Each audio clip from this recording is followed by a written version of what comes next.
दोस्तों अगर आपको याद हो तो 2008 में एक बहुत बड़ा कांड हुआ था 2G घोटाला। चारों तरफ हंगामा मच गया था, पूरा देश हिल गया था भाई साहब इस स्कैम के बाद। लेकिन एक्चुअली वो घोटाला नहीं था बल्कि एक मजाक था। अब आप कहेंगे कि भाई इतने बड़े घोटाले को मैं मजाक क्यों कह रहा हूं यार, मैं पागल हो गया हूं क्या? एक्चुअली मैं मजाक इसलिए कह रहा हूं कि वो केस 7 साल तक चला और 7 साल के बाद सुप्रीम कोर्ट ने सभी को बाइज्जत बरी कर दिया और सुप्रीम कोर्ट ने कहा कि कोई घोटाला हुआ ही नहीं था। तो जबकि 2G स्कैम जैसी कोई चीज ही नहीं थी, कोई घोटाला हुआ ही नहीं था, तो फिर इतने सारे लोगों को अरेस्ट कैसे कर लिया गया था, इतने सारे लोगों को जेल में कैसे डाल दिया गया था? और अगर बिना किसी क्राइम के, बिना किसी घोटाले के इतने लोगों को पकड़कर जेल में डाल दिया गया था, तो जाहिर सी बात है मैं इसको मजाक ही कहूंगा। लेकिन एक्चुअली इस मजाक की हकीकत क्या है, यही आज मैं आपको बताऊंगा। एक्चुअली एक साहब थे जिनका नाम था विनोद राय और उनके पास ये अथॉरिटी थी कि वो किसी भी प्रोजेक्ट के बारे में ये कह सकते थे कि इसमें घोटाला हुआ है और इसमें घोटाला नहीं हुआ है। तो विनोद राय साहब ने कहा कि भाई जो 2G के ठेके दिए गए हैं उनमें 1,76,000 करोड़ का घोटाला हुआ है। अगर ये 2G के ठेके ऐसे नहीं ऐसे दिए गए होते तो सरकार को 1,76,000 करोड़ का फायदा हो सकता था। जरा गौर से सुनिए विनोद राय ने क्या कहा कि अगर ऐसे नहीं ऐसे किया गया होता तो इतने का फायदा हो गया होता, लेकिन क्योंकि ऐसे किया गया है तो इतने का नुकसान हो गया। यानी कि ये उनकी ख्याली पुलाव थी। जैसे ही विनोद राय साहब ने ये कहा वैसे ही केस सीबीआई को हैंडओवर कर दिया गया और सीबीआई ने बहुत सारे लोगों को अरेस्ट किया और जेल में डाल दिया। उस वक्त सरकार किसकी थी? मनमोहन सिंह साहब की, यानी कि कांग्रेस की। और जितने भी लोगों को गिरफ्तार किया गया था या तो वो कांग्रेस वाले थे और या कांग्रेस की सहयोगी पार्टियों से थे। पहली बात तो मैं आपको ये बता दूं कि मनमोहन सिंह जी की सरकार में ही मुमकिन था कि कोई विनोद राय ऐसी बात कहे। अगर विनोद राय ये बात आज कहते तो भाई साहब 24 घंटे के अंदर ये भाई साहब किसी ना किसी जुर्म में जेल में होते और केस सीबीआई को तो दिया ही नहीं जा सकता था, सवाल ही पैदा नहीं होता और किसी का अरेस्ट तो बिल्कुल मुमकिन ही नहीं था। सीबीआई एक आदमी को भी अरेस्ट नहीं कर सकती थी। लेकिन मनमोहन सिंह जी बेचारे शरीफ आदमी थे, हाईली एजुकेटेड आदमी थे। जब विनोद राय ने कहा तो मनमोहन सिंह जी ने यह मान लिया कि हाँ भाई घोटाला हुआ होगा। मनमोहन जी को इतना पता तो था नहीं कि भाई सीबीआई को भी कुछ इंस्ट्रक्शन देना है, सीबीआई को किसी को अरेस्ट करने से रोकना है या नहीं रोकना है, सीबीआई को कुछ कहना है या नहीं कहना है। मनमोहन सिंह जी को तो यही पता था कि भाई अगर सीबीआई ने इन लोगों को गिरफ्तार किया है तो जाहिर सी बात है इन लोगों ने कुछ ना कुछ क्राइम किया होगा, नहीं तो सीबीआई गिरफ्तार क्यों करेगी। और मैं यहां आपको यह भी याद दिलाना चाहूंगा कि वो टाइम था जब केजरीवाल साहब फेमस होना चाह रहे थे, केजरीवाल साहब एक पॉलिटिशियन बनना चाह रहे थे, केजरीवाल साहब किसी तरह दुनिया की नजरों में आना चाह रहे थे। तो जैसे ही विनोद राय साहब ने कहा कि 1,76,000 करोड़ का घोटाला हो चुका है, कांग्रेस ने देश लूट लिया है, कांग्रेस के नेताओं ने देश को बर्बाद कर दिया है, वैसे ही इस मुद्दे को केजरीवाल ने लपक लिया और केजरीवाल ने कहा कि भाई साहब हम कांग्रेस को देश को लूटने नहीं देंगे, हम इसके खिलाफ लड़ेंगे। और जैसे ही केजरीवाल ने हंगामा चालू किया वैसे ही किरण बेदी ने केजरीवाल को ज्वाइन कर लिया। किरण बेदी भी उस वक्त रिटायर हो चुकी थी और फेमस होना चाह रही थी, किसी तरह पॉलिटिशियन बनना चाह रही थी। जैसे ही केजरीवाल और किरण बेदी ने मिलकर हंगामा चालू किया वैसे ही जनरल वीके सिंह भी इनके साथ आ गए।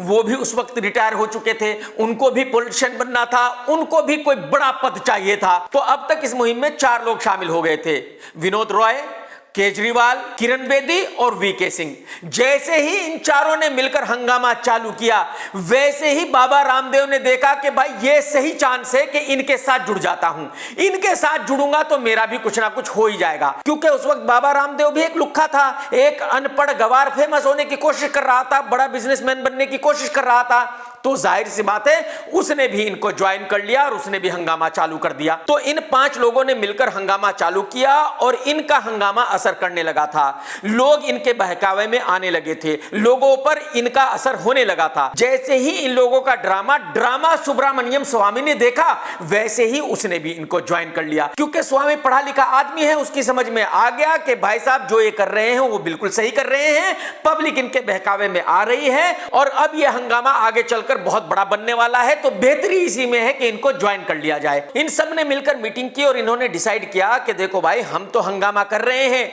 और इसका असर भी हो रहा है, लेकिन इसके बावजूद भी एक और कोई बड़ा आदमी चाहिए जिसको फ्रंट में रखा जाए, जिसके नाम पर पूरा खेल खेला जाए। तो ये सभी मिलकर अन्ना हजारे के पास पहुंच गए और इन्होंने उनसे कहा कि देखो भाई, बहुत बड़ा घोटाला हो चुका है और यही वक्त है कि पब्लिक को बताया जाए कि भाई कांग्रेस ने देश लूट लिया है और कांग्रेस को हटाना जरूरी है, और अगर हम कामयाब हो गए तो भाई साहब आपको देश का प्रेसिडेंट बना देंगे। अन्ना हजारे ने इनकी बात मान ली और दिल्ली के रामलीला मैदान में हंगामा शुरू हो गया।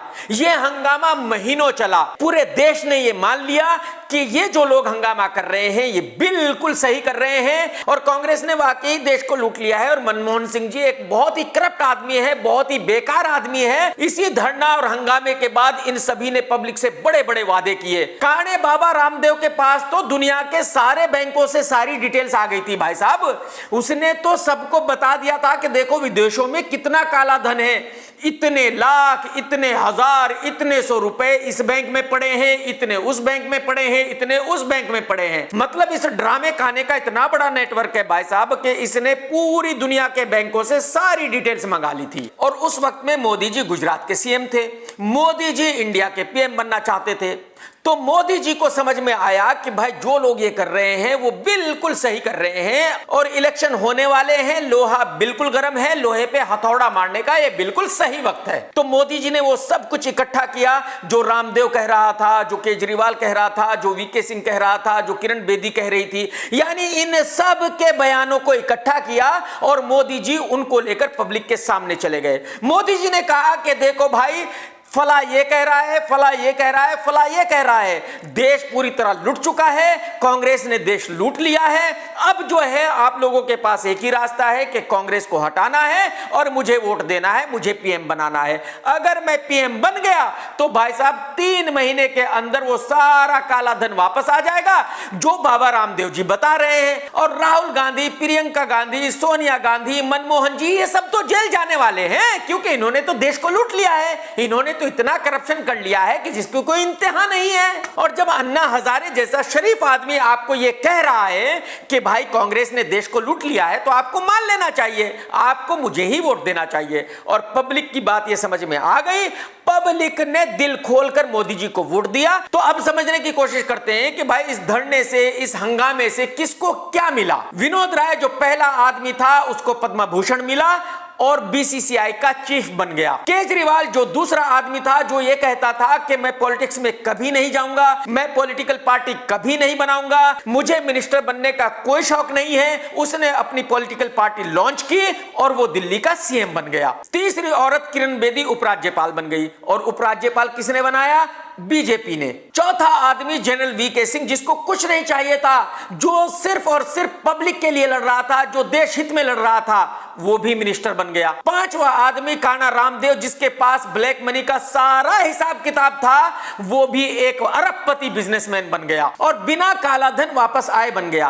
काले धन की एक पाई भी वापस नहीं आई। छठा आदमी स्वामी भी एमपी बन गया, हालांकि बीजेपी ने उसको कोई मिनिस्ट्री नहीं दी क्योंकि मोदी जी को अच्छी तरह पता था कि भाई ये आदमी बहुत बड़ा ड्रामा है, ये कुछ भी ड्रामा करेगा तो इसको कोई मिनिस्ट्री बिल्कुल नहीं देनी है। और सातवां आदमी मोदी जी देश का पीएम बन गया, उनको वही चाहिए था। वही मोदी जी जो ये कह रहे थे कि मैं तो प्रधान सेवक हूं, मैं तो फकीर आदमी हूं, झोला उठाकर कभी भी चल पड़ूंगा, मुझे तो बिल्कुल कतई कुछ नहीं चाहिए। भाई साहब, उनके घर का रिनोवेशन हुआ है और उस पर कितना खर्चा आया है? 90 करोड़ रुपए।